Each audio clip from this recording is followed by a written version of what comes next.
Hello, ladies and gentlemen, and welcome to the 484th episode of the GeekVerse podcast. I am the comedian Travis Snail, and I'm joined by Chef Kirklin Batzer. I'm Adam Hartcaster, Dylan Moss.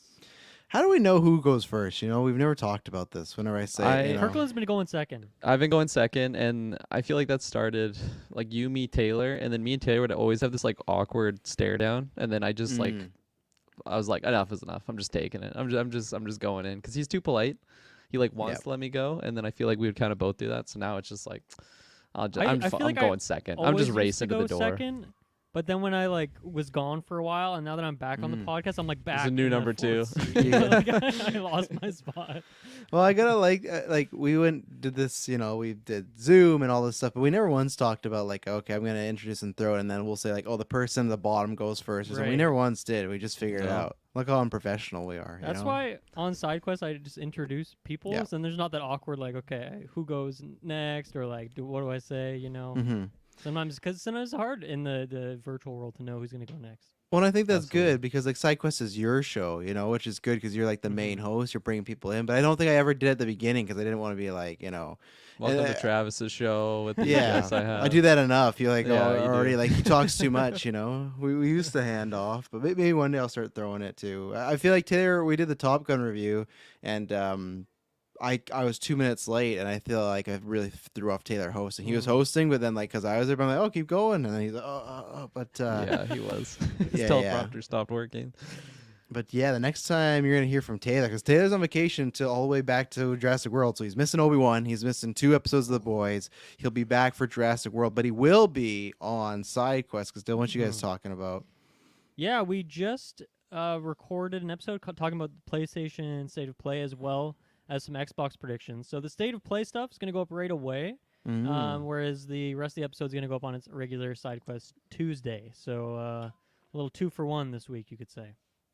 There you go. That's good. And then, we got Games Fest. Summer Games Fest is happening this Thursday.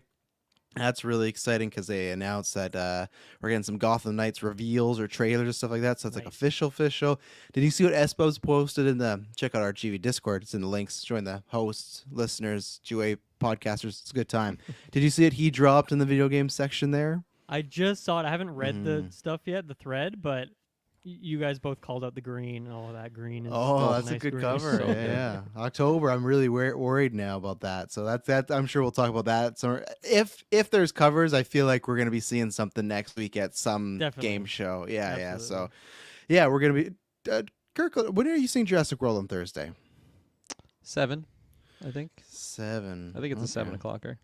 7 o'clocker. I think 7. Yeah, I'm like 92% sure it's 7 o'clock. Okay, I'll pull a Taylor and be like, "Sir, your showing was yesterday."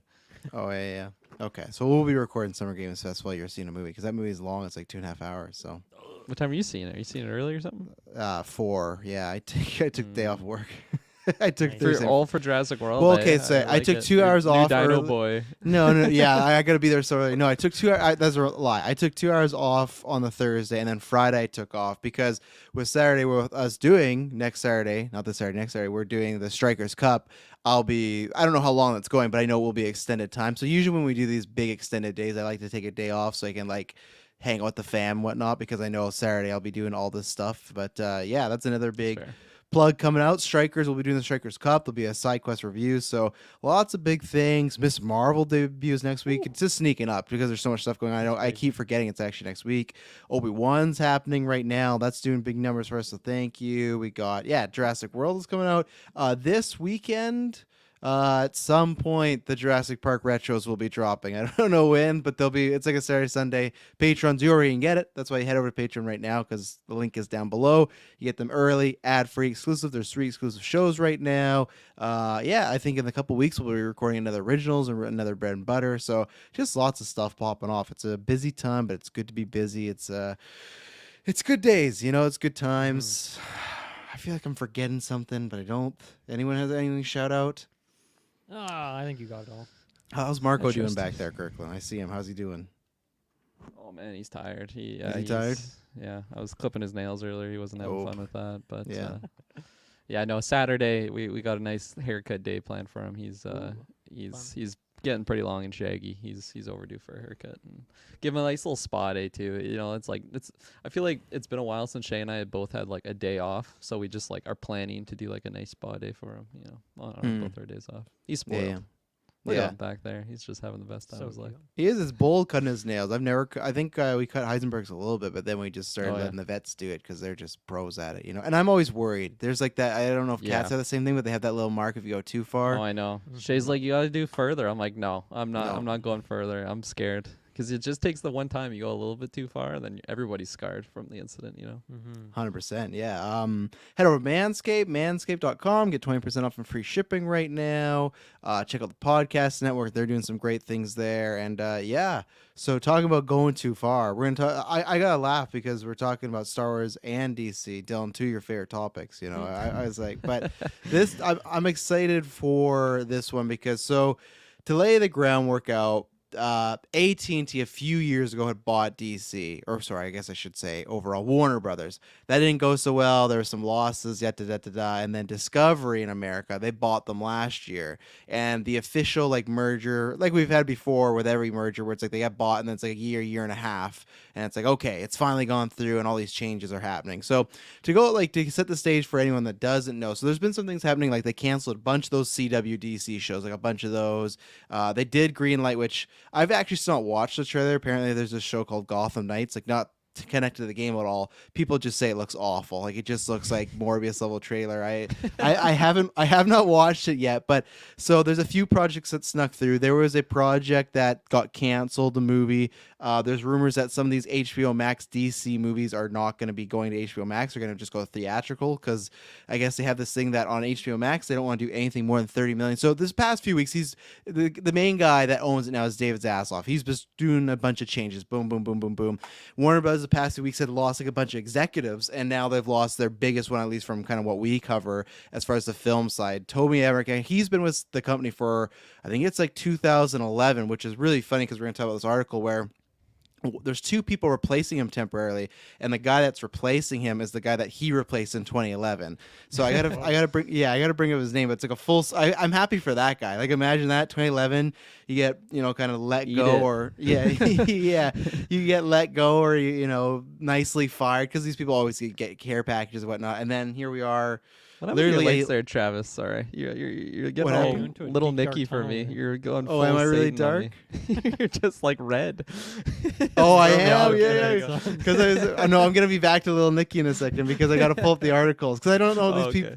Mike DeLuca and Pam Abbey. So the thing is, and then I'm gonna rant a little bit. Well, I'm getting brighter. So these two, they were with MGM. MGM got bought by Amazon, so they were like free agents, kind of looking for a gig. So they get rid of Toby Emmerich. Toby Emmerich has kind of had like a long history with Warner Brothers. The fans are pretty happy about this overall because he's kind of made some questionable things, and he was also a big detractor of the Snyder Cut, so obviously you got a lot of people that way that are very happy about this day. But he's getting a nice production package, so unfortunately, even if you hate the guy, he's walking away with millions of dollars. Now, where I'm going with this is, so right now, these two are going to be leading the whole films overall. Right now, they're going to be leading DC temporarily. The reason it's temporarily because the plan that David Zaslav supposedly has, with lots of these big leaks and rumors, that he wants DC Studios to be the same way that Marvel Studios is. Right now, it was, okay, let's say Toby Emmerich, and then all these like Harry Potter, it's just all the films. They're just all like a mess together, and it's just, they have people kind of looking after them, but there's no like, hey, a Kevin Feige with Marvel, Kathleen Kennedy with Lucasfilm. So that's what he's supposedly wanting to do here. Now, there's a few things and everything like that, but he wants to have somebody that's the head of that. We don't know if there's going to be anyone in the company now that will do that. And the other thing that comes with this article is that Todd Phillips, who directed Joker, whoa, now I'm really white. He who directed Joker. Oh my God, I can't even see you guys. So you just got flashbanged in your room, I did, yeah. I stripped him. He's down to one plate. But so where I'm going with this is, so supposedly he is kind of reaching out to a lot of people, and one of them was Todd Phillips. And the reason this is interesting is because Todd Phillips, when he went to go make Joker, two things happened. One, Warner Brothers didn't fully fund the film because they didn't believe in it. So he got other producers to help him out. So like when that movie made $1 billion, Warner Brothers didn't actually see all that money because they didn't fully produce it. So that was the thing. So there was that. But then also in these conversations, he talked about publicly that he said he went to them and said, hey, what if we do like a DC Black Label? And the comics Black Label is comics that are rated R, strictly for adults, kind of like what Joker the movie was, right? And they're like, no, like we're not really interested in that. Like let's wait and see. And then Joker went on to make $1 billion, and that never happened. But now Zaslav has apparently come to this guy where he's saying not so much that he's going to be executive, but maybe an advisor. And that's why lots of people have been talking that maybe that idea is kind of back on the table. So Kirklin, I know I threw a lot out there but I want to lay that groundwork as far as kind of what's going on. There are big changes happening. That it kind of happens. We see that with like Xbox and Activision lately. Like every time a big merger happens, you're gonna have a bunch of people come in and then a bunch of people go out. Yeah, vice versa. No one's going in and coming out. But so what do you feel about one? Because like I can't remember. I feel like you liked Joker, but how do you feel about like the director of that possibly, again, not being a Kevin Feige type? That he definitely wouldn't be a Kevin Feige type, but someone they would go to. And how do you feel about maybe revisiting this idea of more films like Joker? So obviously we got Joker, we got Batman, which isn't rated R, but it's its own universe. There's a rumor that Joker 2 is happening. The script's supposedly written. So what do you feel about that possibly becoming a real thing? I think it's really exciting. I really, really love Joker. I feel like it's not the most rewatchable type of movie, but like the quality of it was just chef's kiss. It was amazing to watch. And I think like the possibility of having an individual in this type of role, amazing. I don't know. Like when I hear that initially, I just think maybe more, just products with similar vibes on like, as you said, like more adult rated, I guess, in that sense. Similar budgets too, I think, is what the guy really wants too. $60 million and then made $1 billion, you know. Yeah, that's a good ratio right there. Good kill death ratio on that guy. But like even if you made half of the $1 billion, that's still a great profit. Oh you yeah, know? no, that's insane. I feel like maybe the expectation shouldn't be that for every film, but still, like just if that is a possibility, and we're getting this umbrella of films of just similar feeling of those Joker ones, again, maybe more. What was it called? Just Black Label. DC Black, yeah. And so like I'm not. these Black That's Label not type products. Yeah, we don't know if that's what this like a studio head would be called or wing, but that's just what they're called in the comic books. I'm gonna call it that just for now. Just I like just it to too. clarify. Black yeah, Label, no, there's it's something fun. cool about it. You know, like I the feel Black like Album. Also, like a really special thing from at least the Joker and possibly more films that would be similar to that is I don't think you would ever run the risk of them like comparing something like that to any Marvel movie, because like just the Joker alone, it doesn't feel. I know Brent brings up a lot like it's not a DC movie. It's just a movie. Or what does he say specifically? It's not a Joker DC. movie. It's not Joker because it's just a guy. Yeah. It's just a guy until the last And 5 minutes. You know. I think if we get like a series of movies, I'm not saying they have to be in like the same franchise, like attached to each other, but still just like more movies like that. I think that would be really fresh for just comic book movies in general, and just I think that would be such a huge like plus for DC, because there's already like anytime a new DC movie will come out, I think there will be those comparisons to these main MCU movies. But if it's something completely different, and especially under a different label, like Black Label, I think that's really excited, and I would definitely want to see that like go through. And because yeah, Joker, like I get praises from Joker from people that don't give a single shit about any MCU movie, but they just like praise like the Joker because they just love what that movie was. And I think if you just have more movies like that are just more accessible to someone that maybe doesn't have to catch up on like 6 movies leading up to it, let alone what the MCU has with 30. So I think that's a positive all the way around, and it's not insanely taxing on the wallet, right? Because 60 million, that is a lot of money, but like if you compare it to some other big comic book movie franchises, like it's like a minnow, honestly. So I think that's awesome, honestly. Great news. Yeah. Where are you, Dylan? Because obviously this hasn't happened yet. These are things that are being talked about, but that's what kind of like Fanboy Clay says the next 3 years are going to be interesting. And they are, because you got a big company coming over, taking on and multiple like IPs, but obviously DC being probably one of their bigger one at Warner Brothers. So what do you take from kind of all this happening right now? Yeah, well, first of all, I'll say just, yeah, you laid out like a giant buffet there, and I'm still like digesting all of that. But even like earlier when I was reading the articles to kind of get this broken down, I was like, sweating, man. I was like, man, this feels like I'm reading a textbook back, like getting ready for a test. Like this is intense. All these names that I just don't know who these people are. So it is, but I gotta say, you broke it down in a much better way of giving like more context to things, so that helps me understand a lot more what's going on. Yeah, I think what you just said of even though all these changes just are happening now, it's still going to take years before we see what they actually mean. And they're still like, they're just talking about things like, oh yeah, we want to get a Kevin Feige. It's like that is a meaningless statement. Like you don't just they don't just grow on trees, you know. No. That is a once in a lifetime kind of producer there who is able to somehow line up like 20 movies and 20 TV shows. Like that's not going to be easy. Like of course, we want to copy the Disney strategy. Like come on, it's not that easy. You can't just like say that and make it happen. So we got to see how that stuff kind of comes out. But looking at Todd Phillips, obviously love Joker as a non-DC guy. I really love Joker. Like really surprised me. I guess I wonder how successful it would be to put him in a role where he's overseeing several movies. They don't have to necessarily be connected. Obviously, they'd be connected under that black label, but not that they'd have to be in the same universe or something, which I think for these kind of movies, you'd probably want to do just a bunch of one-offs, and maybe you could have some interaction between them, but just like let them breathe, let them be their own thing. But even though Todd Phillips made a fantastic movie, that's not really an indication that he would be good in this kind of role of setting up all these things and keeping them connected and keeping them on track and making sure there's like one releasing every year or two of them releasing every year. And I think also if we look at it in terms of name value, you're not going to get any higher than Joker in terms of these kind of characters. Like you're talking about like these limited budgets. You're not going to see a Superman or a Batman under this black label.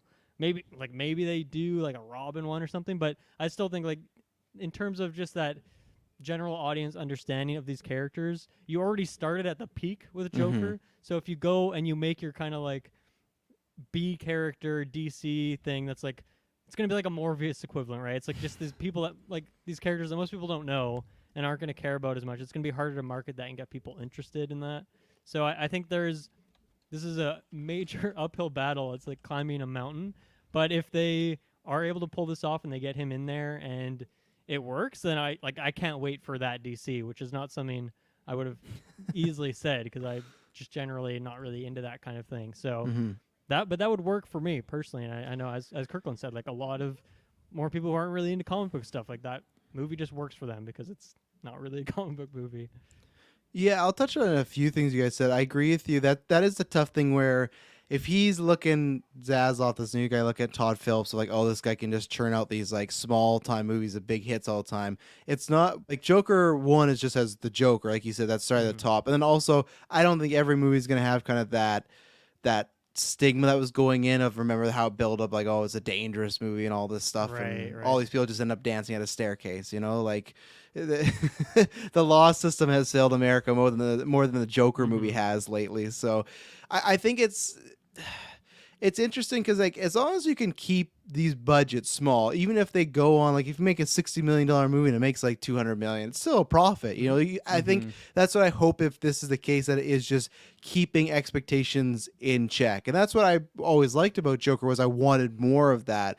I don't necessarily have to have it every single thing be a Batman villain. Like the good thing is like DC has just as many, maybe more characters than Marvel. You can pluck from everywhere, but it is a tough case of you still want to get movies that are the general audience will still want to come out and see, unless you're going for a very, very small budget. It could be possible. There could be some, like Blumhouse has made some of those Michael Myers movies for like a very, very small price. I don't know why I call them Michael Myers movies or Halloween movies, but either way, like you can do something like that. Like even Logan was not the biggest budget superhero movie. Deadpool was made for $40 million. So like you're looking at other characters, and I'm not saying they got to make a movie like Deadpool, but that's still rated R. That's still more adult. That's not, it was an X-Men, but it wasn't really like you had to see 10 of them to understand Deadpool, right? So just because it's black label, I don't think that has to mean like every character has to be like dark and depressing like Joker, and it has to be this character piece. I'm fine with that. Like I like depressing tales and movies when they're done well. I like being in all that steeping of just wallness and everything. But Yeah, I don't know what's gonna happen. I don't know, even as a visor, I feel like he'd almost just get like an executive producer credit every time. Like, oh, he pitches a few ideas, and like I said, I'm with other people that I don't want them just to be just Batman villains. I'm a big Batman guy, but there's a whole variety of stuff out there. And I think the good thing is he's talking to Todd Phillips, and the other thing of these reports have been that he liked, like not he liked, but he like the Batman they consider a big success, which is it was a big success, but you never know because it's new leadership and they look like oh I don't know, but Family says, but imagine a Texas Chainsaw Massacre and Batman comes out to save the day. You know what? I'm not opposed to, and you know what? Again, the Batman. If you look at the Batman, it only cost $100 million. Okay, I shouldn't say only. It costs $100 million, but again, comparable to a lot of some of these other big comic movies happening right now, that's still a lower budget. The only reason the budget went up to $200 million for the Batman is because all the COVID delays, and they had to like deal with that. But if they can. Like I still even think there's a Batman story in there or something centric of a Batman story in there. And I just think it's a good idea. I think it's a good variety because I think one day Marvel and MCU will do this. They'll get to that point where they'll just classify them as like live action what ifs or multiverse movies. But I think eventually, you know, there's memes about it, but people have been like, what's going to happen when you get to a movie in 2023? And it's like, okay, to understand this movie, you have to watch, you know, 52 movies and 16 TV shows. And it does get a little daunting. Now, I think they're taking it as like a TV show route of like, hey, if you want to be a part of the show, you got to catch up on all the seasons. But it will eventually be a bit daunting to want to always jump into everything like that, right? Where Joker, not daunting. Batman right now, not daunting, and whatever he wants to do. And I think you guys hit the nail on the head that Todd Phillips, it's like, I don't know. That's why I think that's good so far. This article is like he wouldn't be executive, just an advisor. Because yeah, I don't see him as like, oh, he's a director thing and a jump over to do that. Like there's a reason there's producers that are usually head of these franchises and the directors come in to, you know, help and build them out, but they leave. It's like the Russos. Yeah, they did a lot of stuff with Feige, but then after Endgame, they're gone and Feige's still there to hold the ball, right? It's the same thing that happened with, I feel like they kind of, like, and this has nothing to do with the qualities of the movies, how you feel about them. It's just like that kind of happened with Zack Snyder, and he kind of got pigeonholed into like, hey, your movies are creating this universe, but it's like, yeah, but he's just a director kind of doing his stuff. Like it kind of got, oh, it has to be his vision. Eventually it spread out and they started to do different things, but yeah, I'm very curious where this all happens because you have stuff like Aquaman and Flash that are coming out in the next 2 years, and these are all still movies that were filmed in the old regime. You know, they weren't filmed now. So again, you're not going to see these changes. You're not going to see these announcements for a long time. And that's what's exciting, but also the kind of is that's one positive thing COVID gave them because they get time to really sit back and just wait it out. You know, they don't have to make any brash movies because they already got movies on the table. They got a Rock movie, Black Adam coming out. They got Flash coming out. They got Aquaman. I'm not sure if there's any other one that I'm not counting Super Pets, the animated show or movie, but I'm not sure if there's another.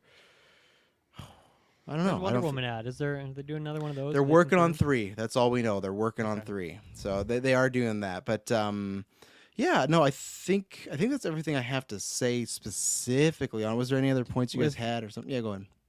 So what's the role of this? What's his name? Zaslav guy. He's the owner. Just like he's just the owner. He owns now. Discovery and now he owns Warner Brothers. They And spent then billions. Michael DeLuca, Pamela Abdi. Is that like a management group or something like that, or is it like two separate people? Yeah. So they now are going to be appointed to like films, and then they're temporarily looking over DC films. But the idea is to get someone like a Feige to be in there and watch, or even like Kathleen Kennedy to watch the, you know, what's she laughing about? Just like that statement. It's like they're looking for a Feige like. It's like, fuck, if I was any company ever, I'd be looking for a Feige like to run my business. But and I don't think it even is like that where they're looking for a Feige to like, hey, we want you to make a 20 movie arc. It's just like the way Kathleen Kennedy, right? Like we want someone to be in charge of all this stuff, like to be the buck stops with them. Like sure, of course there'd be Zaslav and people above them, but it's like anything DC, man or woman, you are in charge of all this stuff. And you know what? Yeah. I don't know how much money Discovery has. I wonder, you know, they probably haven't thought this, but it's like, you know, you want to go get a Kevin Feige, just, you know, see how much you could pay to get Feige himself. I don't think he will because he's happy where he is, but I guarantee you someone's throwing that out. But I don't know. There is a guy that's currently there that's been running DC for a little bit, but he was never like the president of DC Studios. He was just, I guess he is, but it's like, it's more like a title. It's not like like he was just kind of giving out executive orders and stuff like that, you know. So And also, when I was reading one of the articles, said that I guess the guy who was previously in this role, who kind of got kicked out, like he's still in the company to some extent, and he is still like they're still gonna work with him on stuff. So I thought that was weird that it's not like, okay, see you later, we're not working with you anymore. He's still like around. He's just I guess has less responsibility. He's just get demoted more. Well, roams the hallways in the night. Well, because I think the other reason is his. I think the contract he's on right now runs to September, so I imagine it's something like that where they're giving him a deal now, but I think if they were to like fully get rid of him, it would cost them like even more money. I So see. Okay. yeah, so That makes sense. yeah, so we'll see. I'm hoping this happens. Is there, Kirkland, in your knowledge of DC or anything like that, is there anyone you want to get a black label? You know? Ooh, I feel. Now I'm gonna feel cheap for just throwing out a Batman villain when you said let's stay away from Batman villains. Go ahead. But because unless it happens in like Matt Reeves' Batman era, and there's a chance it doesn't happen. So if it doesn't happen, I want like Poison Ivy to get something like that. I think that would be so exciting.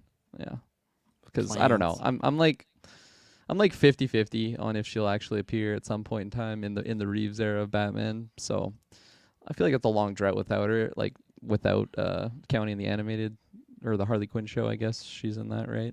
So, yeah, I think that would be my pick. I think that could be really, really interesting because, like, again, I'm kind of just following like the Joker suite where it'd be like very character driven and like someone that's like dealing with their own like mental issues, and I feel like Ivy would definitely be a good case for that. But I don't know, like, yeah, I have very limited DC like characters I can just pull off the top of the dome. Like, well, This is the one that everybody, and I'm not trying to offend you, Clay, even though I beat you many times. This is the one everyone, their grandma's shouting out as like a Social Network with Lex Luthor, which like it could be possible. That's where it's like one where it's like, hey, we're gonna make this for 30 million, and then go and do it. I don't know, like people shout that out, and it's just like the thing with Social Network is like you had a lot of great actors. So, okay, you go get a great actor, but you had David Fincher, great director. You had a great writer, Aaron Sorkin.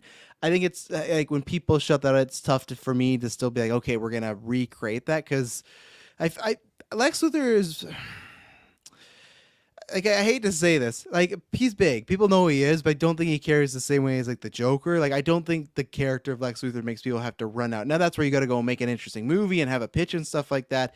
But I don't know if there's so many people that look at the Superman movies and go, unless you're a hardcore DC fan, to be like, you know what, I really want a movie of just Lex Luthor, you know. But again, if they make it for cheap enough, then sure, do it. Like there's no worry about them. So.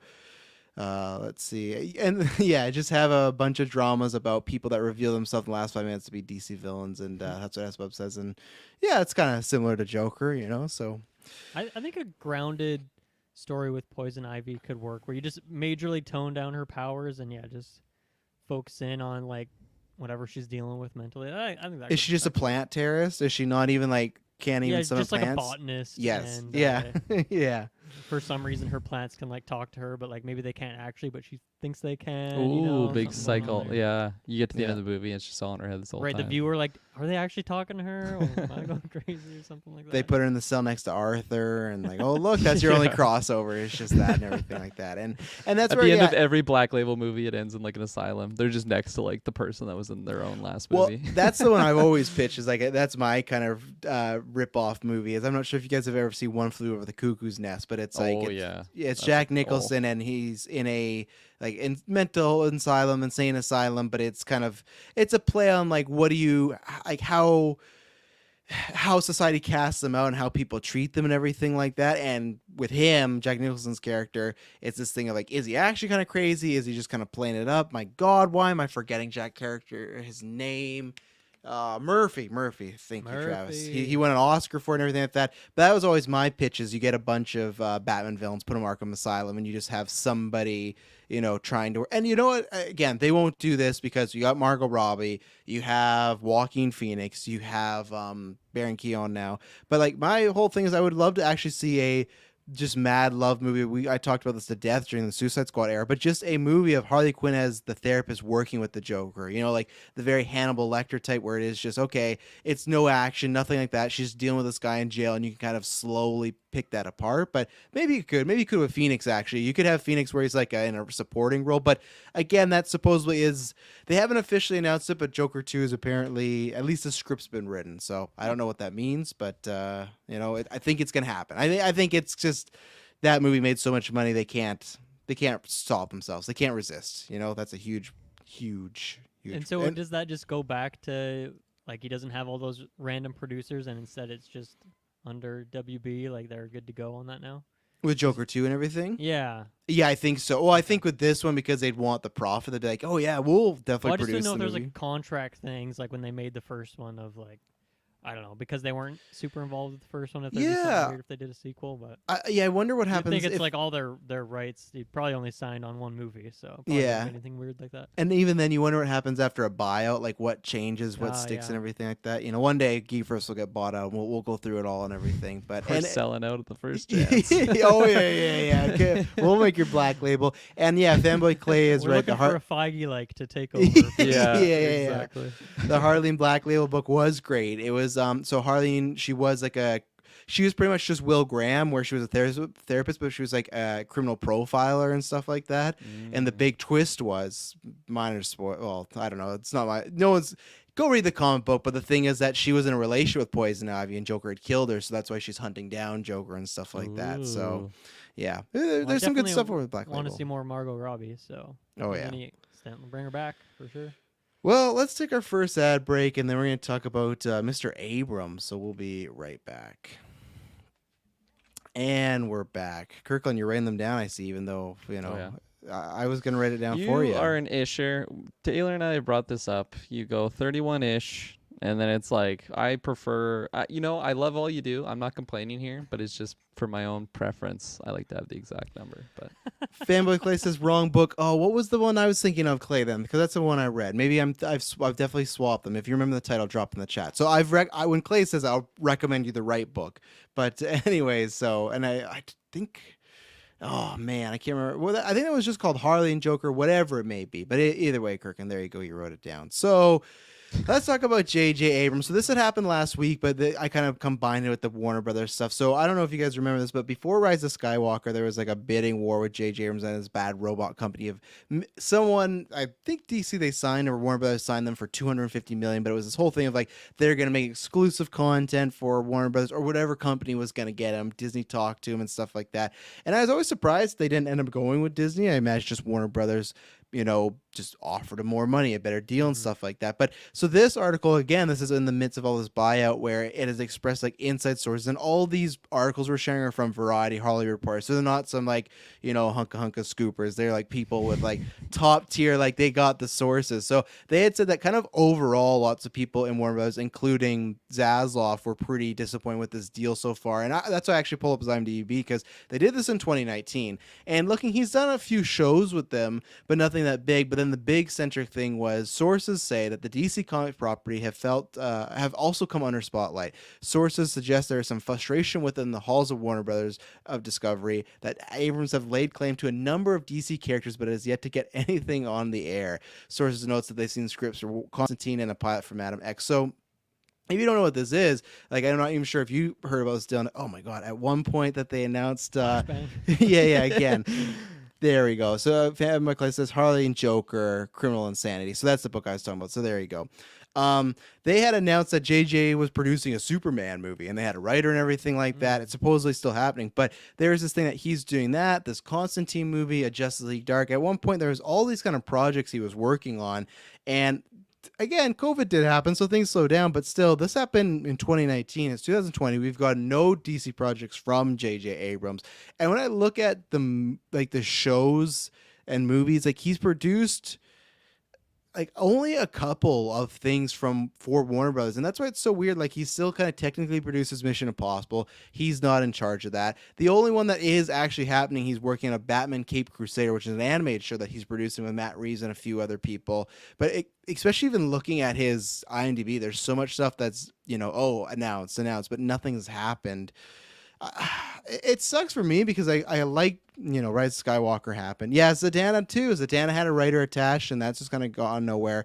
I like J.J. Abrams. I like most of his work except for Rise of Skywalker, and I feel like it is very interesting that none of this has really happened. They announced this big deal, and there's you would. I just thought I think everyone thought that right away he was going to do something with DC and it would be streamlined. Like you got J.J. Abrams, a big name on the block and stuff like that. Now this deal they kind of said like the deal's not in jeopardy per se, but they're unhappy about that. So Kirklin Patzer, I don't even know what to ask you. I just kind of threw this in like a nugget. I don't actually have an angle, but what do you think about this angle of just some of the inner workings as far as, they got J.J. Abrams as like a signed guy, but they're kind of like, man, you're not really giving us anything. And the start of this was to that, I'm not sure if you got to read the article, Kirkland, but he's producing the show that's going to cost like $200 million. And they're like, the Game of Thrones show's not even costing us that. Yeah. And that's where they're kind of like, they don't even know if they're going to go forward. So it seems like this new management is kind of looking at this deal with J.J. Abrams and being like, are we really getting the best bang for our buck here? Which again, J.J., great director, big time producer, but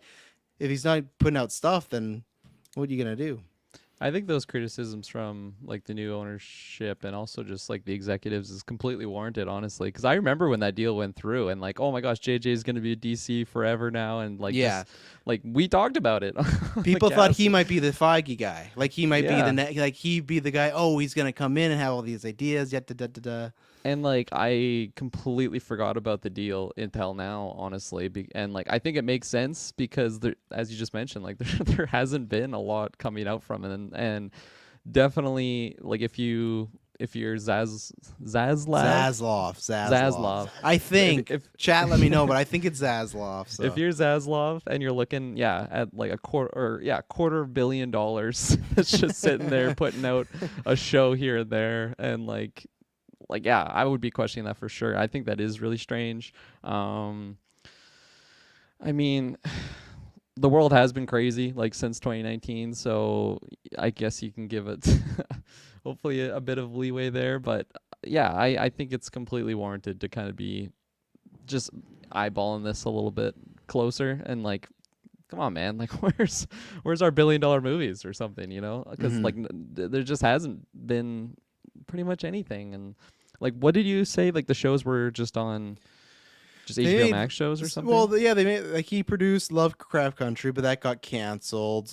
He had been producing Westworld with them, but Canceled that was after like a second season, or no or one canceled? season. One season. Oh, so it got one season that was canceled, so it Gotcha, just didn't okay. produce the numbers. Westworld is with Warner Brothers, but he was doing that before the deal because that was JJ before. He just produced stuff for like a lot of different companies, and that's why I think the idea was to like narrow him down. Because I think that article was talking about he was even working with Apple Plus like right now or something. And I would just feel like you pay this dude this money, like why are you working with these other companies? Like just whatever you have in your brain, like give it to us. And I guess the idea is maybe Warner Brothers would say, hey, we don't want that show, but then I wouldn't say, oh, we don't want that show, go pitch it to someone else. It'd be like, hey, we don't watch that show, or we don't want that show, give us something else. But I'm trying to find that one. So the Apple comment there, I think it was just like Abrams and Bad Robot were just looking at suitors for like a big deal, and then Warner Brothers was the one that scooped them up and then dropped all that big dough and then just hasn't really been paying it off there. But yeah, like I don't know, I don't have much else to add, like specific, especially like some of these shows like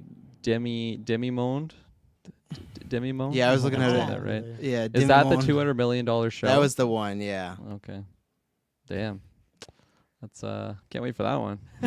They might not even produce it though. That's what they said. They're like, like I guess like what happened was they probably saw. And I was like, I don't know. I'm trying to find out like. Well, that's also what I was gonna ask. Is like in a big deal like this, I guess you kind of talked about it. How like is it just exclusive? Like completely exclusive with Warner Brothers. Like Bad Robot and Abrams can't do anything with anybody else. But it sounds like maybe they can a little bit. Well, they probably definitely can, and maybe stuff they were doing before, because like he's still technically attached as executive producer of Mission Impossible ones, but he had been doing those for a while. So I bet there was probably some sort of, hey, we got a few, irons in the fire over here. Can we not pull those out? And I'm sure they're at the beginning like, yeah, sure, that's fine. But then as time went on and not much is coming to their service, I think they're kind of maybe retroactively thinking that wasn't the greatest idea. Well, that was another thing. I was just, again, I don't know if you'll be able to answer this, but like just with these sort of deals that happen, like I feel like if I'm paying that big money, like they must meet and be like, hey, what's the plan? Like, what's your pitch here? Like, if we're giving you $250 million, like what is your plan for the next however many years? If we're doing films, if we're doing shows or whatnot? Because I would have hoped, like, if you're dropping that big cheddar, you would have at least had some sort of idea.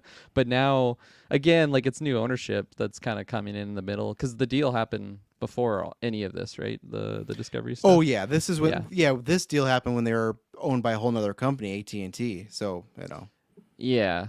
So never mind. JJ's been through new owners, but that's why this guy Zaslav has been known in Hollywood, and that's why he canceled all those DC shows. He's been known as a bit more of a aggressive type. It's not like an asshole, but just like a, hey, what have you done for me lately sort of thing. And that's why I don't think you guys heard about this. We were never going to review, but DC has these very cheesy characters called the Wonder Twins, and the guy from like Riverdale was cast in and stuff like that. And it was going to be an HBO Max movie, and the budget was $75 million, and I guess he came in and was just like, what are we doing here? Like, this can't happen. And it was sucked for the cast, because like they casted a bunch of people, like they announced it, and then like 2 weeks later they all got calls being like, yeah, this film's not happening anymore, because it's just.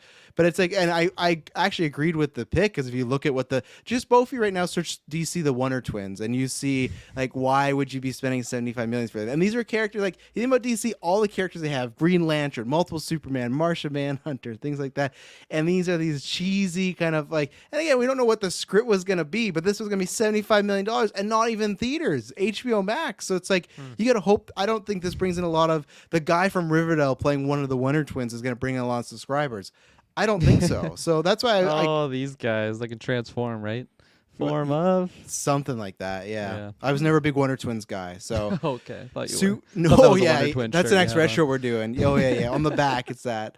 Superman Mike says a lot of those multi-million deals are big disasters. I hear Netflix regrets the big deal they made with Game of Thrones creators, and that's what's so funny too, because I didn't include this in the topics, but I should have. That Netflix had put out this statement this week that they're going to be doing less like vanity projects and more movies that are going to get in subscribers and more bang for their buck. So all these things, like when Martin Scorsese got this huge budget to do The Irishman, and all these directors, they literally said like, oh yeah, us bringing in these auteurs and kind of giving them free range, those days are over. Now that's happening because Netflix is having like a big dive in subscribers, but right now when everyone's kind of fighting for like territory or percentages of like, because there's some people that are going to be, hey, I'm only going to subscribe to 3 streaming apps, like what are they? And you got to fight to be one of those apps and stuff like that. And also like saving money, which Zaslav I think is trying to do.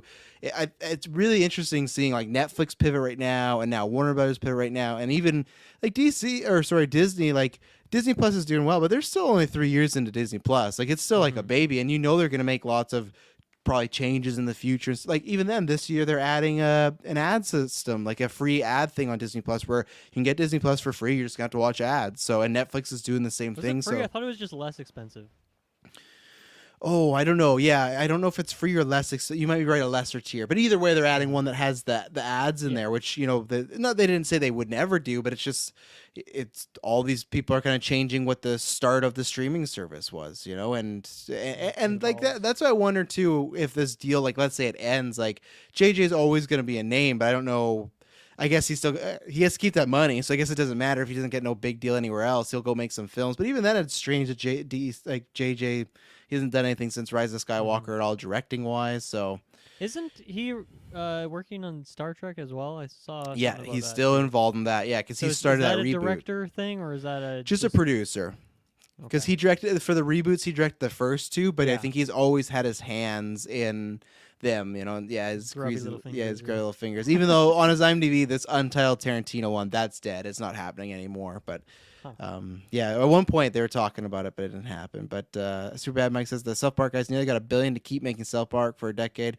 That's a good deal. Yeah, well, but the good thing is like South Park, I think like that's a proven commodity, and they're just happy doing it, So, what do you think about all this, Dylan? Again, I'm coming to you when we've talked about a lot of stuff, but yeah, it's true. I wonder if we're talking about how there's maybe multiple people wanting to get to JJ and I wonder if because of that, this deal was struck much more quickly than it normally would. Because it just feels like whatever was going on here is just a shit contract for WB as a whole, right? Like, how is this happening? We're giving this much money and getting very little from it. Like that just feels 3 years like, later too. Yeah, it feels like JJ's just jerking them around and just like, I don't know. Like I don't understand how he could possibly get away with that unless these contracts are so bad that they just gave away absolutely all of their power just to have his name. Yeah. Which obviously, like, I can see why, this new owner comes in and is like, what the fuck, guys? Like, I gotta clean this up. It's like, that meme from Community when he walks in the room and with the pizzas and everything's on fire. It's like, how do you put all that fire out? And yeah, I don't know what's going on there. It's very strange, but it also like, I don't know. It just seems like very sketchy and like ethically kind of. I know these are all big companies, so like, who cares, whatever. But like ethically from JJ, I don't get it, man. Like I don't even know how can you work on this many things simultaneously without just like standing in a boardroom for 5 minutes and then them slapping the producer logo on it. It just seems really weird. So I don't know how they're gonna possibly resolve this because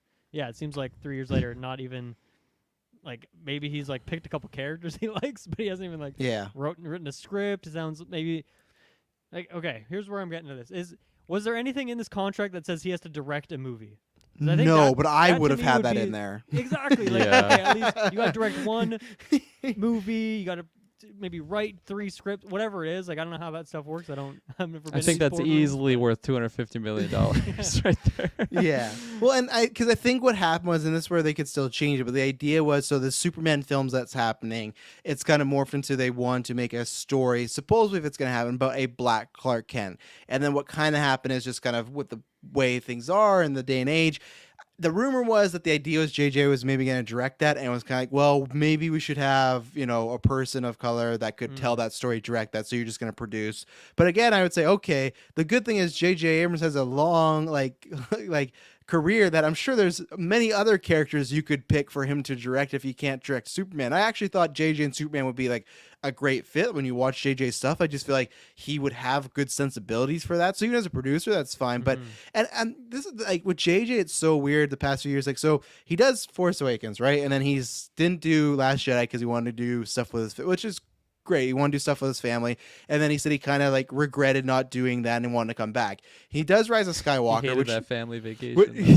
Yeah. The whole time he's just watching Last Jedi, like, fuck. Like, and they're like, can we just go to the pool? And he's like, no. He's at the bar. Ah, damn it, leave me alone. Look at the transition here. Yeah. And then he makes Rise of Skywalker, which no matter what, whether it's his idea, Catherine Lucasfilm, which is pretty much just a hit piece on Last Jedi. Like, it's just like trying to retcon this whole movie. And it's just like, it's such a weird thing that he kind of agreed to be on, but then nonetheless that happens. And the other thing, which I was fine with him changing it up, but when they announced that, okay, JJ is first starting to work on some DC stuff and he's working on Justice League Dark, which Justice League Dark is like their like Midnight Suns, like it's like their darker version of a team. That to me was like, this doesn't fit at all. Like JJ to me, when I look at JJ, it doesn't scream like the horror side of DC. Like he's never been that guy.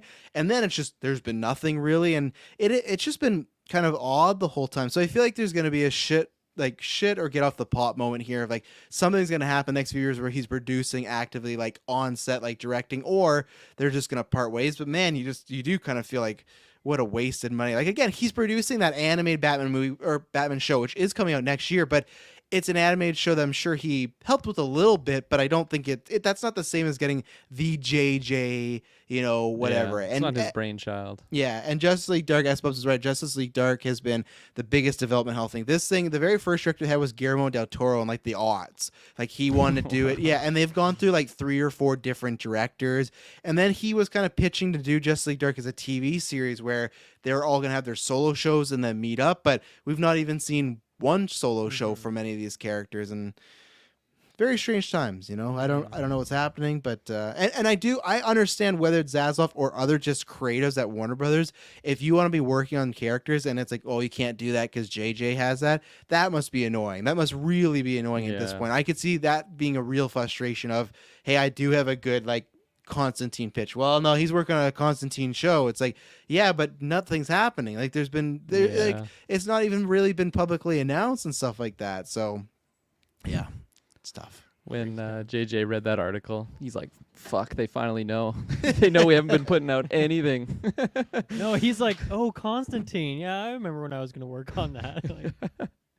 Totally forgot about it. He's on his $250 million yacht, just Yeah. chilling. Wardrobe change for Mr. Snell. Yeah. Do you think it's a bit related to what we're talking about, or is like? No, I think he's overheating like crazy. Wasn't I he think he's already just wearing a tank in the top, though? sweatshirt. Or was it a t-shirt? He had the Moon Knight T-shirt. Remember? Oh, it was a you t-shirt? spoke Okay. upon it. I thought it was the Wonder Twins. Now he's got Well, the Wonder Twins tank on. Yeah. No, I was just Audio rumors. listeners think I'm telling the truth. I'll get one next time, but well, you know who's not well, you know who I have no transition. You know what else is a fucking weird situation? Ezra Miller. So Ezra Miller, Dylan, I'm curious, how much do you know about what has happened with Ezra Miller over the past year or so? I think I'd try my absolute best to stay away from celebrity drama. Yes. Because I just could not care less about any of that. But, being in the GeekVerse Discord and all that, I feel like I know every little detail about this whole case. So I feel like I'm pretty caught up when it comes to this one. Yeah. So all I will say is that he went through some legal trouble. There, he was arrested. Yeah, in Hawaii. Thank you. He was They were arrested. Ezra. This is why I try to keep you doing to say Ezra Miller because I'm still getting used to it. Ezra Miller was arrested about 12 times in Hawaii, all for little times. Okay, I heard 3 of those. That is a world record. Well, they're all for minor stuff, still 12 no, times it's still just in Hawaii. It's not great, and there was Not lots on of the mainland. yeah, there was lots of weird situations around it where it was looking like they were just trying to get a rouse out of this club that really didn't like people that were different ethnicity or different sexual orientation. So there's a whole wackadoo to do about it, right? But it's not good. Flash, it's coming out next year. Big star. They are leading it, right? So it's what's going to happen here? And there's been all those talks of, are they going to reshoot it? They're going to replace Flash. They're going to get a new actor. And up until this point, I see you, Chad. I know I won't say the throwing the chair one's not minor, but there's other ones of they were pushing a bodyguard to trying to be hey, let me in and stuff okay, you guys know how I feel about this. It's all fucking weird, and they should have got them off of Hawaii a long time ago, and I don't get it. I don't understand. Again, when they were oh, I'm just doing this to sell NFTs, that's also just fucking weird. That's not an excuse. I don't know. But whatever you're into, whatever your floats your boat, sure. But this is the first biggest report as far as from an actual big tier scooper that, they've talked about this inside of Warner Brothers that Ezra, it's an issue. They understand it. They know it's dodgy. They know even though they got, and I'm reading actual quotes here, even though they got Ben Affleck and Michael Keaton, Ezra Miller is the star of this film. So it's tough to promote it when Ezra is going to be front and center, right? But the idea is now that because it would be so expensive and everything like that, that they're going forward. They're going full line. And again, this kind of says they could possibly recast Flash in the future, but there's not going to be a Solo situation. Now, that Solo was different because, the movie wasn't fully done, but that was hey, it's halfway done. We're going to stop, reshoot the whole thing. This movie's done. It's in the can. They've even returned to go do some ADR this week and everything like that. So it's sticking with it. It's happening. And the other reason they cite it as it happening and sticking to is that so far all the test screenings they have, they've felt pretty positive about it and they like that. So, Dylan, how do you think this is going to go for them next year as far as promoting this movie and, do you think because obviously reshooting movie, that would be a lot of funds and whatnot. So do you feel their hands are just kind of tied here where, there's options, but we're just going to go with the easy play and just hope that they don't get into any more trouble, So was the delay of this, I don't know if it necessarily had a release date and then it got delayed, or it did. It was supposed to come out Okay. this November, and then it got booted to, I think it's July or June of next year. Okay, that's not that bad. Was that the first time it was supposed to come out, or did it get delayed No, to that this point movie as was supposed to come out in 2018, Dylan. Yeah, I know it's been in the Yeah. talks for a long time. So was the delay specifically they were trying to get some distance from the controversy, or was it production things on the back end, or do we not know? It's the answer all to that? conspiracy little bit theory of both. stuff. Yeah, because Yeah. they did do a mass shift where they delayed Aquaman, they delayed Black Adam.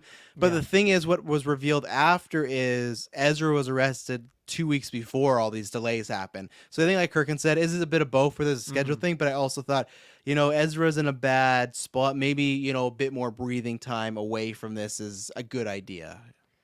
Yeah, And they're using. I'm not sure if because you haven't been in the. I think you've heard this rumbling, but this is legitimately they are doing a Days of Future Past where this is supposed to reboot and be the next one. That's why there's a new Supergirl. They may or may not be killing off certain characters to start a new continuity. There's been rumors of destroying a certain Snyderverse. Yeah, Michael Keaton's coming back. So I think they should just release the movie as soon as possible. Like, just I don't know, keep it in November. Just get it more out on HBO Max. Get it out, recast, and move on. Like, I don't think Ezra's a big enough star to warrant them being too frightened about this. Like, I don't know, maybe it would create backlash in some way, but at the same time, I feel like they can pass it off as like, oh, we made this movie years ago and whatnot. I just don't know if that's.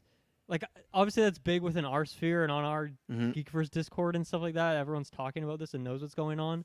But I feel like most people aren't going to, and I really don't think it would impact the box office a whole lot. I think they could adjust some things, in the marketing, in the throw Michael Keaton in the trailers, like get like all these fun whatever cameos and stuff, like maybe like spoil some of that stuff to get people into the theater, and take Ezra off the tour, the press tour.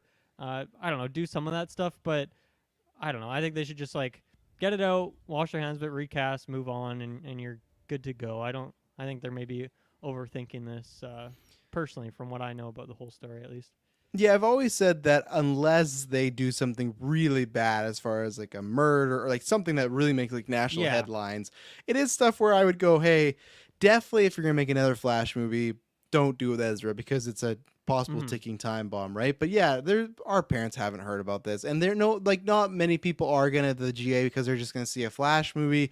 It's like No Way Home where it has multiple Batman in it because Ben Affleck and Keaton are in it together. So it's this thing of like you're getting a new Supergirl. There's gonna be probably other surprises, I imagine. So there's a lot to distract from. The good thing is, even if you don't, I've always said this, like Flash is the same way as Spider-Man, where there's other characters that become the Flash, and there's so many characters in DC, you can just not do a Flash movie for a while. You don't have, you have a plethora of characters that they haven't even touched, so you get Flash 5-10 years later and then recast when it's like even smaller if there's issues, Yeah, and I think, I'm not trying to discredit what they've done because it's a lot of fucked up shit, but they didn't admit to being a cannibal like that other guy, right? Yeah, so it's like it could be worse. Where I think you can, from like the producer's point of view and all that, like I think they can get away with just releasing what they got, and this, like if it's a really good movie, then I think that'll get people past some of that negative stuff as well, the controversy.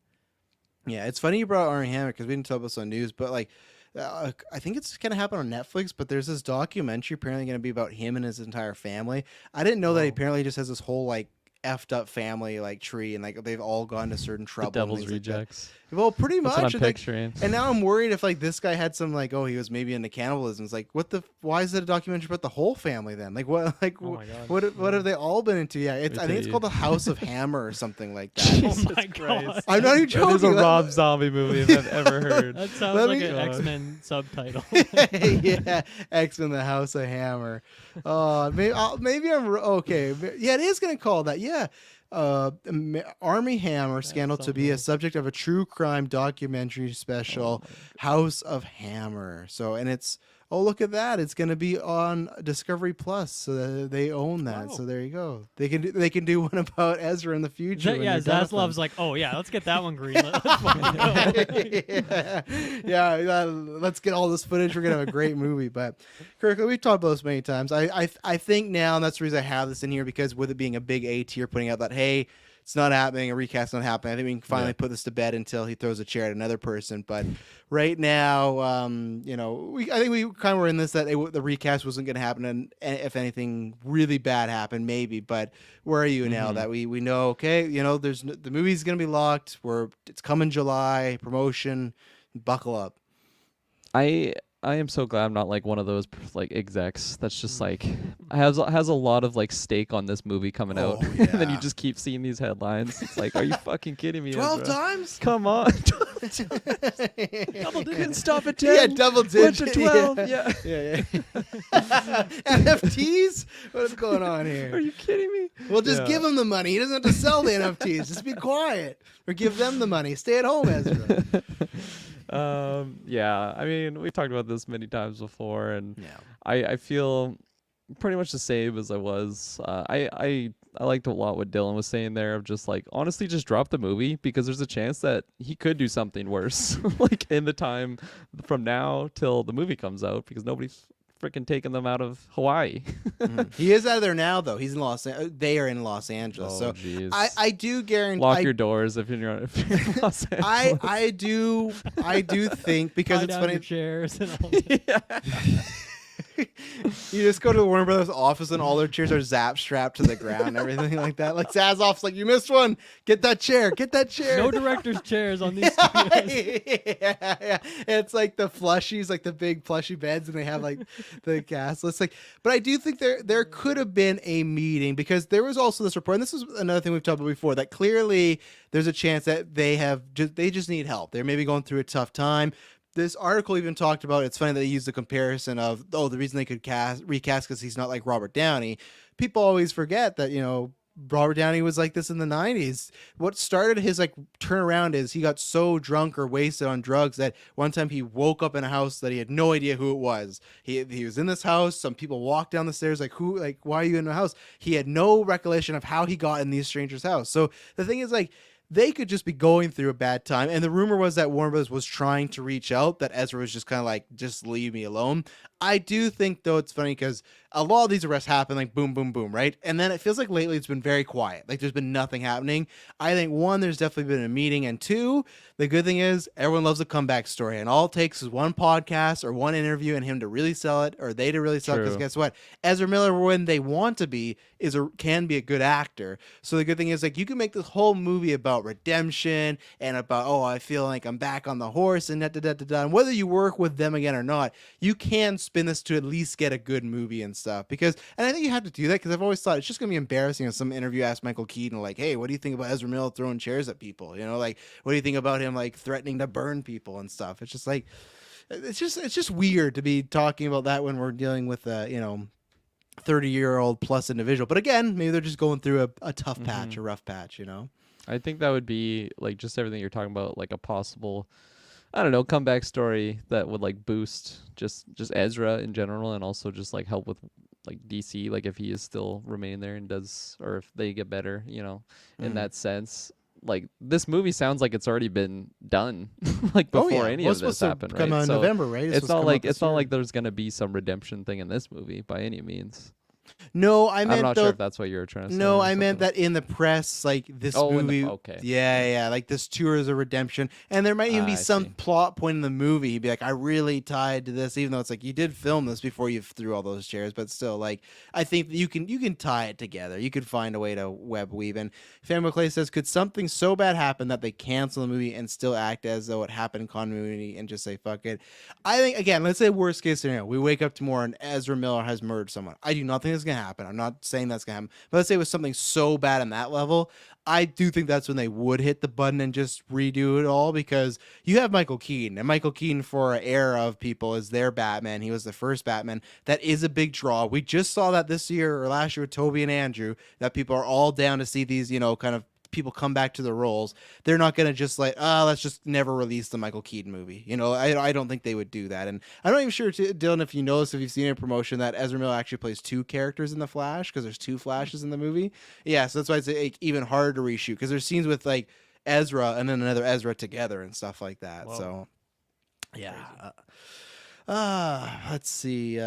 So anything else to add on the Miller? Clay said it would be the worst interview etiquette ever if they legit asked that question. I've seen some very bad interviews, specifically the Robert Downey Jr. There's a lot of bad one. interviewers out there. Oh yeah, the Robert Downey one. That Tom Cruise one has been making its rounds again. Of like, people like, remember when Christian Bale said he based American Psycho on Tom Cruise, and he just loses it when they asked about Nicole Kidman. Like, no, you don't. The people don't want to know. You want to know. You want, and it gets like super awkward. So it would be bad etiquette. But the only thing is, you just know in the TikTok age, there's some interviewer, small chain that it could hurt them, but they would love to take a fucking shot and try it, because like they get a headline, they get this and that. But we've talked about this many times. I never understand how press never just says like, hey, you can't ask about this, this, and this. Like same thing, like all these people when they get asked about movies, and it's like, are you like Andrew Garfield? Are you in this movie? Or like Ben Affleck? Yeah, that's still a weird thing. Yeah, like remember when Ben Affleck was pissed when he directed that movie and everyone just kept asking about Batman and he was tired of talking about Batman? Should have been like, if you ask him about Batman, the interview's over. You don't get an interview. Ask him about his movie. He directed this mob movie. He wants to talk about the mob movie. He don't want to talk about Batman.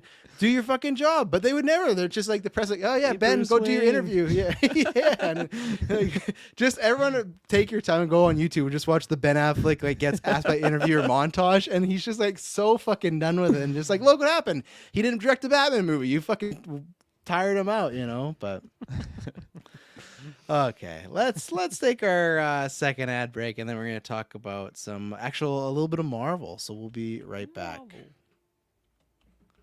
There you go. Write your ish, Kirklin Pats, or no ish and stuff. No like ish. That. I thought you liked my notes though. I No, I sent you love it. some- I said I appreciate everything you're doing. It's just for me specifically, I like to have the specific time. But no, you keep doing. How what are you're you? doing. Are I you finding the appreciate it. issues on the cutouts though? Because the cutouts I always got. Yeah. Yeah. Yeah. I don't know. I could obviously in a perfect world take the exact time, but Yeah. I'll work on it. I don't want to ask too much of you. You're just gonna stop doing it if I do that. So Exactly. Yeah. I'll just say, oh, you're on your own. So let's talk about this. Our last two stories, which the last one's gonna be fun because I have something to reveal there. Fantastic Four. Obviously, a few weeks ago, they lost their director in John Watts. The guy who does the Spider-Man home trilogy. I'll just call it that. There's been no director announced, and it's funny because a lot of people, including myself, thought there was like a really good chance that, okay, we're talking about spoilers now. Doctor Strange is actually going to be on Disney Plus. I think it's June 22nd. So this month it's going to be on Watching Disney that Plus. again. Yeah, I'm excited to watch that again too. So I was one of those that agreed that, okay, if Krasinski, who is Reed Richards, he's even talked about it now, if he's going to be directing, I would feel right after that movie, there's going to be momentum and you're going to be like, hey, guess what? Boom, we got Krasinski directing, or that, kind of conspiracy theory of, oh, Woz is out, but maybe Krasinski's in. I don't think that might be the case anymore, because this comes from Justin Kroll, who's like an A+ scooper. He had put out just some thoughts about this. Is not exactly a report he put up, but it was some interesting stuff that I'll read it and then kind of get your guys' opinion. And I think there's some really interesting thing here about the director choice at the end. He said, "Oh no." whoa, you said that. Get this man some water. Okay, I got the water. While What it's did he easy, I got some water. He says, while it's easily Marvel's top ODA. What does ODA stand for? Let's do a little Google, my Original. friends. Yeah, there you go. So Gotta have original in there. That's my So Dylan's guess. gonna Google it while I look this up. But let's say, while it's easily one of Marvel's top priority, one source says, do not expect that slot to be filled anytime soon. They're not even close to cutting down the long list of candidates. I'd be shocked if a choice was made by Labor Day. While no names have surfaced, multiple sources have said there's a large mix of candidates. Feige and company are taking a lot of time or a lot of shots at some big names.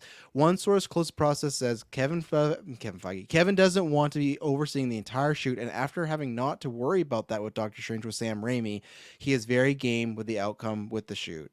He is very game to the same. He's very game to same outcome with the shoot. There's That's a some spelling mistakes in those tweets. Mhm.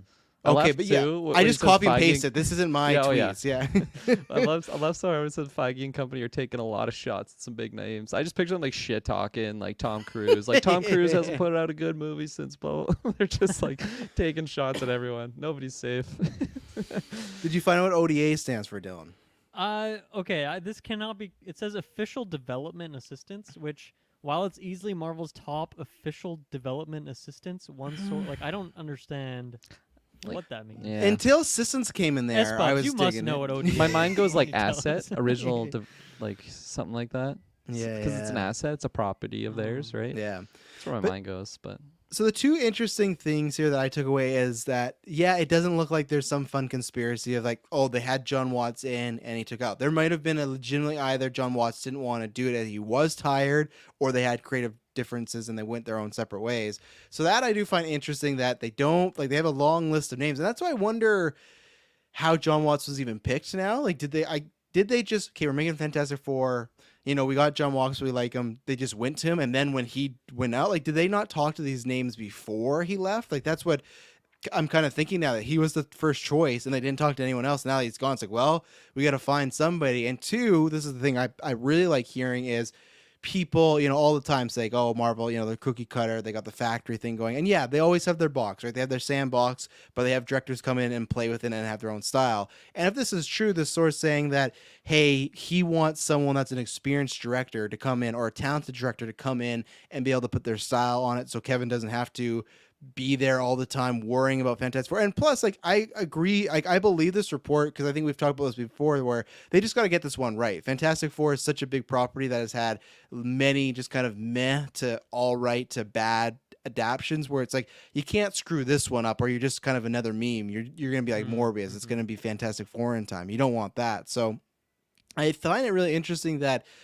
when they announced Sam Raimi, to me that was a complete out of left field. S-Bubs, actually, if back in the day JJ's Fantastic Four, Jj Abrams would be fucking fantastic. Zaslav will roll over in his grave. He's dealing with JJ next month. They announced JJ's directed Fantastic Four. Like, what happened to our deal? But I was always taken aback, because most of the time I've been accustomed to, when we get these Marvel films lately, it's always someone we haven't heard about, or it's someone that has like a couple indies under their name, and then they're directing this big film, right? Where Sam Raimi was like, okay, he has multiple like horror franchises. He's directed Spider-Man. That's a big name. So I'm not saying, oh yeah, we're going to get, Christopher Nolan or JJ. But the fact that maybe in Fantastic Four, we may get a man or woman or anybody that has like a bigger resume, I wasn't really expecting that. And I do welcome that. And I think that is smart. And what I do like, my last point as well too, is with Doctor Strange, Multiverse Madness, there's some people that really don't like the film because they don't like Sam Raimi's style, right? But I think that helps the film, because even if you don't like it, at least you're going, hey, they're doing different things, or letting directors kind of play around with it. And that's what I want. The same thing, lots of people don't like Taika Thor Ragnarok. And I like it. I do actually really like it, but I have problems with it. But I'm still happy to exist, because there's other directors and there's other Marvel films and stuff like that. So that gets me really excited. So I'm going to throw to Dylan Musk first this time. Dylan Musk, what do you think about some of these whispers we're hearing about? They're looking for a new director, and these are some stuff that's going around, some scuttlebutt. Well, first of all, maybe I guess it wasn't confirmed, but maybe they're aiming for this to be a 2024 That's movie. the idea. That's not happening anymore, right? That's just, you don't have the cast, you don't have a director. Yeah, you don't no have a script cast. written. Yeah. So I don't think that's happening. But yeah, I think there's a lot of baggage that comes along with this. I hadn't thought about what you said of just the previous Fantastic Four movies. So there's probably a little bit of pressure leaned against them to like, this really needs to land.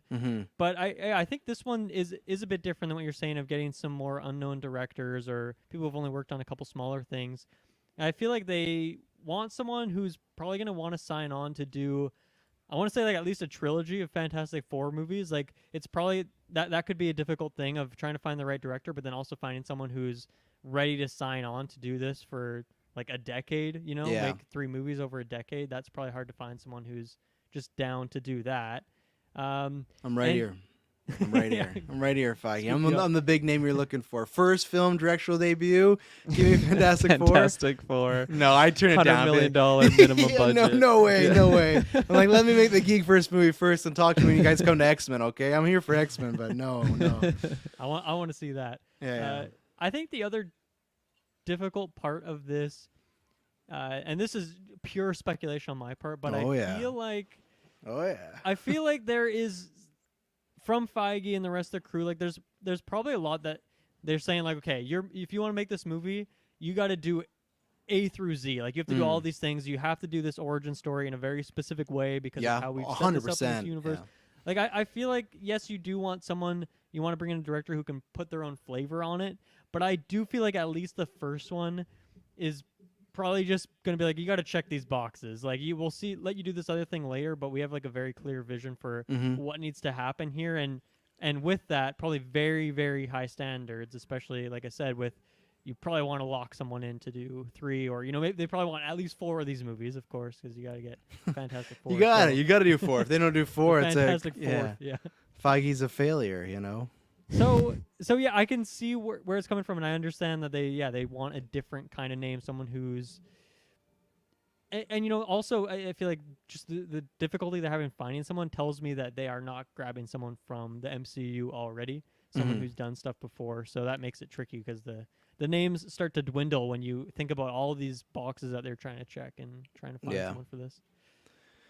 Yes, Bubs is speaking my language. Give it to BDH. That's still my choice. Bryce Dallas Howard, I want to happen. But again, I don't know if that's going to, because she's actually not even directed a film yet, so they probably wouldn't, they might not give it to her if these reports are true that they're maybe looking for someone on the bigger scale side. And like I said, that's why I don't think we'll ever get that story. I'm just interested, how did the John Watts hiring happen at the time, because like I said, I don't think they went through a bunch of names. They're just in a room like, you want to direct Fantastic Four? And he's like, yeah. Why not? Yeah, exactly. Like, I'll do we've not it. seen much of that in I like the MCU thing. lately, right? With directors getting swapped out and stuff like that. Like Last time it was Sam Raimi. Remember with Scott Derrickson? Yeah. Yeah, that's but true. that happened pre-COVID. That was like 2018. That was like 4 years ago now or something. 2019 for 3 years. But and that one, was like, wow, this director wants to make a darker movie, different vision than. Which, I mean, ended up being pretty dark anyway, but... Yeah.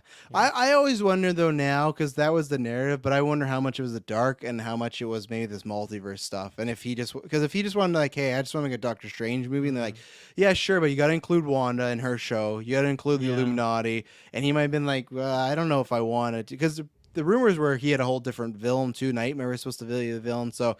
I think there was some scary stuff in there. I'm leaning more towards now he was just not wanting to do the whole mini Civil War Avengers type of movie it's gonna be a team up. It's like, oh, okay. So Steven Spielberg's Fantastic Four.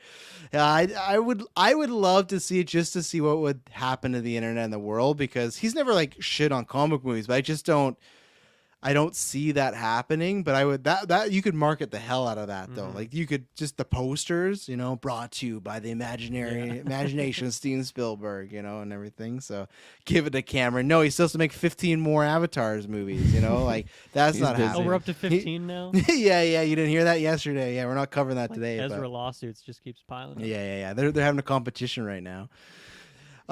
He was supposed to make a DC movie, Spielberg, but that's not happening anymore. Kirklin Patzer. Man, if BDH was chosen and like she just completely delivered, that would just like solidify her. It's just like a solid top dog. No, absolutely. And then not far along, she'll be getting her Star Wars feature film director debut, and maybe a what if series of that. A what if IRL. Bryce Dallas Howard gets that role, but this was really interesting to me, especially just thinking about like the statement of like they have a long list and like they're not rushing these decisions, like they're not even close to this, and like like I feel like everybody's just fan casting like Fantastic Four like all the time. So just in the back of my mind, I just assumed that we were like closer to at least getting like the crew, let alone a director. Might be a while now. We were like, any day now. And that's why, again, I'm still sticking with the narrative that I don't think Krasinski is the main Reed Richards. I really don't. Because if it's I don't think he would be either. If they're still looking for this, it's like, well, we already got Reed down. It's like, this doesn't sound like that at all. Because even then, let's say... maybe he would agree, but it's still weird. Maybe he has, because I guess I'm wrong. Mahershala Ali agreed to play Blade, and there was no script, nothing. He just, I want to play Blade. So maybe he did. My pitch was gonna be like, would he want to agree if it was just, hey, there's no script, there's no director, but you want me to be Reed Richards? Maybe he would. Yeah. What about Alex Garland, Dylan? After Men, did you think Alex Garland's Fantastic Four? Give him Squirrel Girl. I don't want him on Fantastic Four. That's mean a lot of squirrels being birthed and stuff like that. So. But yeah, as Kirklin, you were saying, we're nowhere near to Fantastic Four people, I think. Yeah, and I completely agree with what Dylan said. This is no way I'm gonna put my chips on 2024. This being released. That's so wild, especially with that statement. Like, I would be surprised if we get something by Labor Day. It's like, oh my gosh, okay. It's like leading into 2023, and like we just have like the start of a list. Okay, but I don't know. This is one that like I haven't even seen Fantastic Four stick. Whenever we get down. Well, you have to now. You have to. I mean, it's gonna be a retro. I'm sure once the Fantastic Four gets announced. You didn't tell this story on the Top Gun review of why you have to see it. Tell everybody the story. Well, we were watching. Top Gun Maverick? No, because Shay didn't come see Maverick with me. We were watching something with Miles Teller in it, and that's where that awkward moment. Is that a show or is that a No, movie? that's a movie he's in. I'm not even like memeing. Okay. Like that. It's like a rom-com he was in with Michael B. Jordan and stuff. But no. It's funny now because like she's watching Divergent. Miles Teller's actually in that, which I completely blew my mind. But anyways, we were watching something, and then she's like, "Is Miles Teller too old to be Reed Richards?" I just, I think I like audibly laughed. I probably had like an evil laugh too. It's just like you have no idea. You have no idea that there's already a fantastic. When we four stick out there. retrospected, and I haven't yeah. even seen it, so Yeah. it's that's how funny it is. When we do the retrospective, you have to make sure she sees it. Her fan Oh, cast yeah. was We'll watch like, it together. What a absolutely. world she lives in. Her fan cast was Reed Richards. It's already happened. It's already happened. She doesn't have to wait for it. Multiverse is Like many years ago too. Yeah. And it feels so weird to think like how far removed we are from that, but it doesn't even think in my mind that Miles Teller played Reed Richards. I don't even think about that. Michael It B. just- Jordan. Yeah. Michael B. Jordan was the Human Torch. Crazy. Like times. that movie exists. It feels like a fake poster movie, but it's real, you know? I know. Oh. It's surprising too that I haven't seen it because that came out during podcasts. Like I remember like leading up to that movie coming out, but I remember because this is the day before we were a small business. I saw it and I told Dylan, "Don't see this movie," because we were gonna review it, and I told Dylan, "Don't see it. It's not worth your money." I don't want Dylan to waste them. I didn't want him to waste his what a money. good friend. So we didn't even review it on the podcast because I was like, "No, it's not worth it. It's But a bad I movie." have watched it. So when did I Yeah. watch it? Oh, that was a you choice then. I didn't force Yeah, that I was. on you. Did I watch it at You home? went through the warning too. You like swam upriver. Yeah, I think it was one of those movies that I was just so memeing in 20. It was the Morbius of that time of like, it's so bad, worst comic movie. So I think you probably thought maybe just to be like, oh, like, is it that bad? And, you know, one day we're going to retro it. When that Fantastic Four Yeah. movie comes out in 2034, we'll start retroing them. You I've know? never So- seen the Silver Surfer one 2034. either, so I got. Oh, yeah. Oh, let's throw that in the mix too. And we're going to start with the one that was made as a TV movie and never got released, but then they Ooh. released it years later. I've Like you seen can find. pictures of that. Yeah. Yeah, you can find the bootleg version on YouTube. So we're watching that too. Nice. Yeah, Nice. it's gonna be a good Lot retro of, one. A lot of day. fantastic stuff Oh, yeah. going on. Yeah, because like I don't know. I haven't revisited like those Jessica Alba like era ones with Chris classics. Evans and stuff. But like I really liked those as a kid. But again, I was at that age that I could have watched anything and I would have just loved it, I'm sure. But I think leading up to that movie, like you said, 2034, whenever the hell it actually happens, I think I'm gonna have a lot of hype leading up to that one because that's such a big like new team to be joining the MCU. Like it's not like you're just getting one person and then like their side characters that's attached to that property. Like this is a solid team, the Fantastic Four, and I think they're gonna be.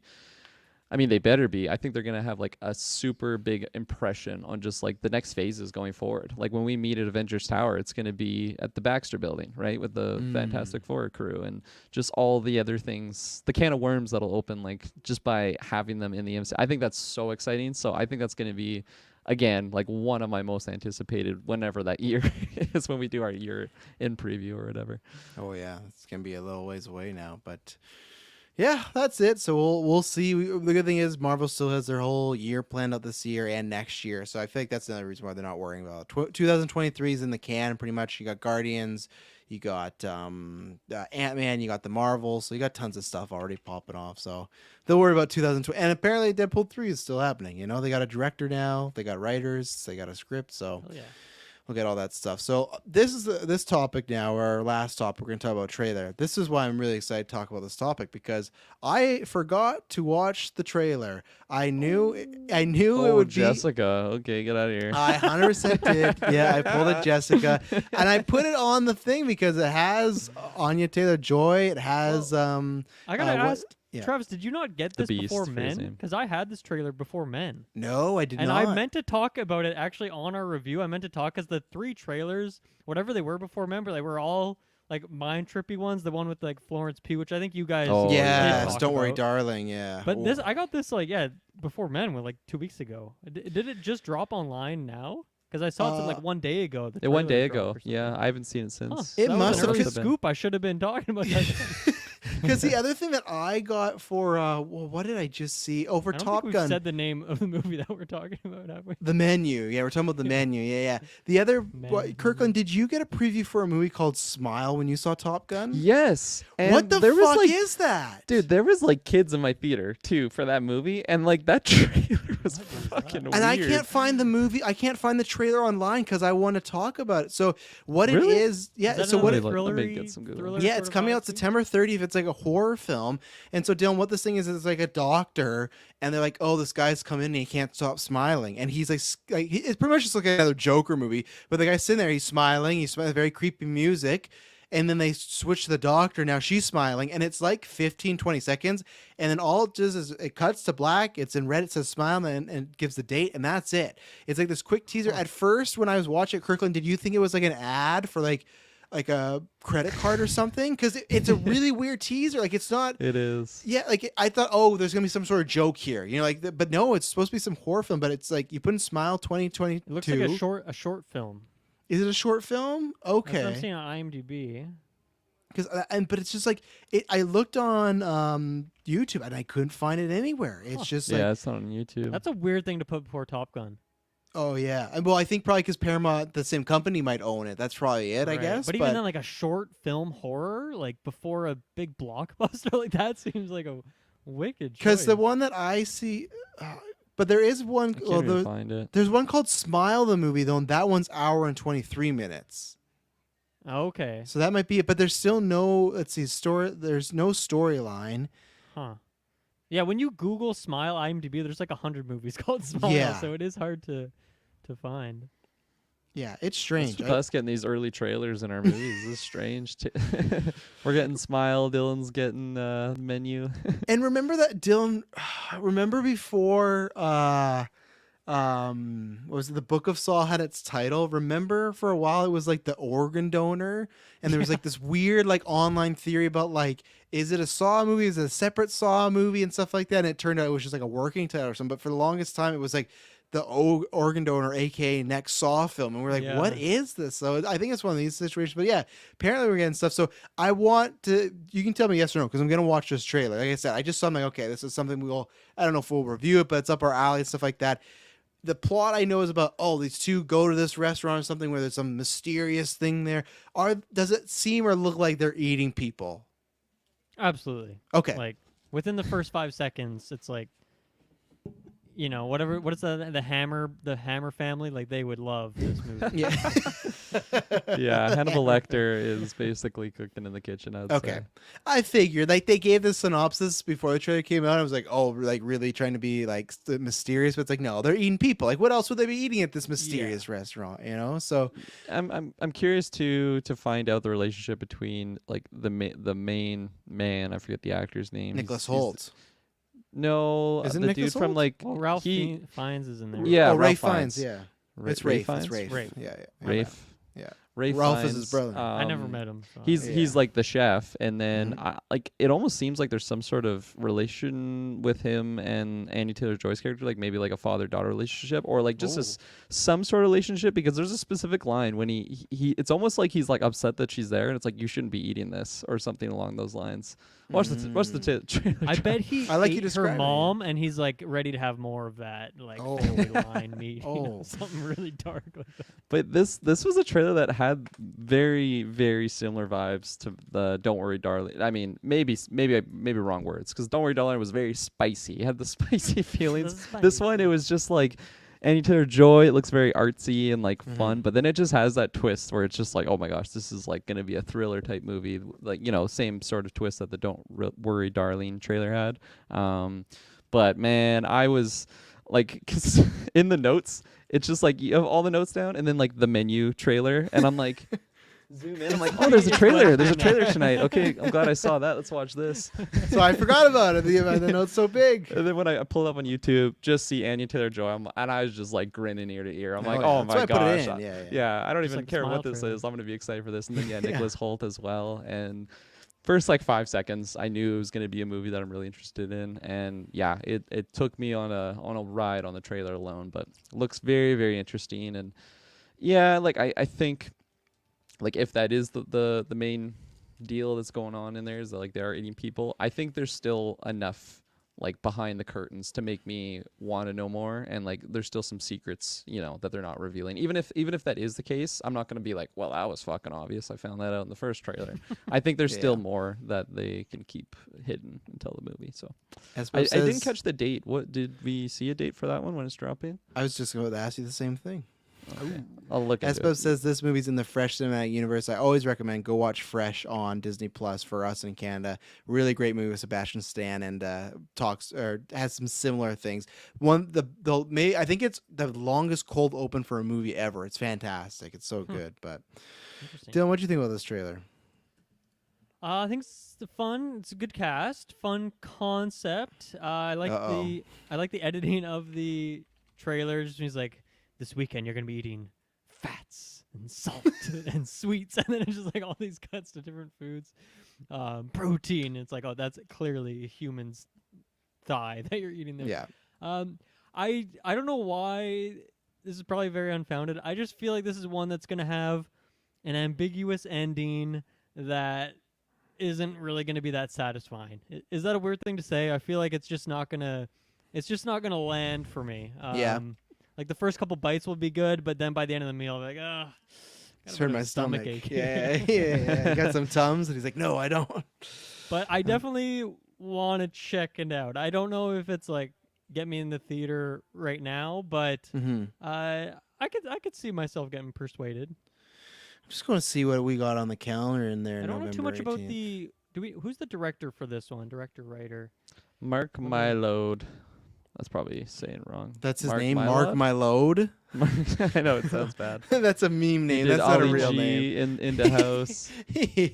Oh, he did Ollie G? Oh, In the directed a bunch house. of Game of Thrones, Succession, Shameless. Okay, this okay. guy's like worked on some like high quality shit. And So. So it Ollie looks like G. this is his first big like film. So okay, well the Sure. Ollie G right there, that's some good shit. So okay, that's interesting. Well, there has to be something here, and also I'm gonna go to see who wrote this because there has to be something here for like all this talent to want to be a part of it. You know, like they wouldn't just be. Like, I feel like they might be like, oh, the Ollie G, I don't know, and even then, so the writer who has written on this, he worked for The Onion. That's And interesting. Late Night with Seth Meyers. Yeah. There is definitely some comedic undertones Okay. to this, and I think even I think Adam McKay is like a producer on it or something. Really? Okay. So it's weird because there's only like one joke in the trailer, but it definitely didn't feel like it fit with the tone of the rest of the thing. But maybe this is supposed to be more comedic than it's letting on. I based bet on it is. Some of the talent. Yeah, I bet it, like we're starting to sniff it out here, and I feel like that could be some of the twists there. You know, like there might be a bit It's more wafting, yeah. Yeah. Wow. Okay. Well, that's interesting. I will watch the trailer because I think I will see because I'm interested. And look, November 18th. There's not a single movie dropping that time. So there you go. Look at that. Because Black Panther Line it drops. up. That's why though. Because Black Panther drops the week before November 10th. So that's like all movies are like, fuck, we're not gonna be there. But well, there you go, S. That's Bubs. Bob's nice. birthday too. Yeah, Look at go that. see the menu. You know, go join the Anya army that we've. You know, we got the few Is that boys. what it is, the Anya Army? The Anya army. Yeah, we gotta still we gotta think of some for Anna de Armas because you know there's Right. that's another A, but we'll think about it. So I'll come up with a good Hey, one, S. yeah. Bubs is in that crew for sure. I know he's an Anna de Armas fan as Yeah. well. yeah. Well, gentlemen, you anything help? else to add on this trailer or anything else for the night? Just in general, No, I don't think so. I'm it's a good. good I time. think so. Yeah. Same thing as last time. I can't remember last time just us three did a cast together. It's been a long. I feel like it has to be some PlayStation review or something. It's been a good Yeah. minute. Yeah, you'd think it's been a hot minute since I beat a video game, so it's that's Yeah, probably a that's long true. time Yeah, since yeah. any That's why video Kirklin game can't be review on for any me. I guess reviews Spider-Man. Honestly, it probably was Spider-Man review. Right? It can't be No, Spider-Man. I feel like I feel like a 2018. few things since then. Like what else have we done? Maybe All just a three of us? newscast. I just imagine. like but just yeah. random Yeah? news. It's been a Okay. good minute. It's I good. think so. I'll We've check had the a, archives. I feel like right now this era of GeekVerse, we're like in the Infinity War era. We got the originals around, but we're having a lot of different pairings going on right now. You Mhm. know, so It's Mhm. fun. it's a good time. Keeps it so- fresh.